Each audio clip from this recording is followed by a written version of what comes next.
පරිසරයට විනාඩියක්. අද අපි කතා කරන්නේ හෝටන් තැන්න ගැන.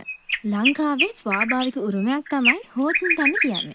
ඉංග්‍රීසි යටත් විජිත කාලයේදී මෙහි ජීවත් වූ හෝටන් ආණ්ඩුකාරවරයාගේ නම යෙදූ බවට ඉතිහාසයේ සඳහන් වෙන්නේ. හෝටන් තැන්න හෙක්ටයාර 31,069ක වපසරියක් තුළ විසිරී පවතිනවා.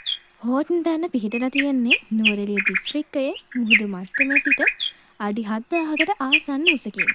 හෝටන් තැන්න කියන්නේ උණුසුම් වලාකුළු සහිත වනාන්තරයක්. ඒ වගේම ශ්‍රී ලංකාවේ පරිසර විශිෂ්ටත්වයන්ගෙන් ඉතා විශේෂ ස්ථානයක් මේ හෝටන් තැන්නට ලැබිලා තියෙනවා. මේ පරිසර පද්ධතිය තුළ කඳු මුදුන් 3ක් දක්නට ලැබෙනවා. ඒ බේකර්ස් කන්ද, තොටුපළ කන්ද සහ හිරිගල්පොත්ත කන්දයි.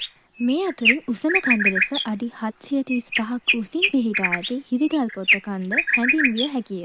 වාර්ෂිකව හෝටන් තැන්න පරිසර පද්ධතියට මිලිමීටර් 2000ත් 4000ත් අතර වර්ෂාපතනයක් ඇදහැරෙනවා. ඒ වගේම වාර්ෂික උෂ්ණත්වය දිවා කාලයේදී සෙල්සියස් අංශක 14 සිට 16 දක්වා රාත්‍රී කාලයේදී සෙල්සියස් අංශක 5 දක්වාත් අඩු වෙනවා. මෙම පරිසර පද්ධතිය තුළ දක්නට ලැබෙන ජෛව විවිධත්වය අන් කිසිදු වනාන්තරයක දැකිය නොහැක. හෝටන් තැන්න තුළ ශාක වර්ග 750කට අධික ප්‍රමාණයක් තිබෙන අතර හෝටන් තැන්නට පමණක් ආවේනික වූ නීලමැදුරු, මහා කටුස්සා, සම්බවූරන්, උඳුවැලි පීලියා වැනි සතුන්ද එහි ජීවත් වෙනවා.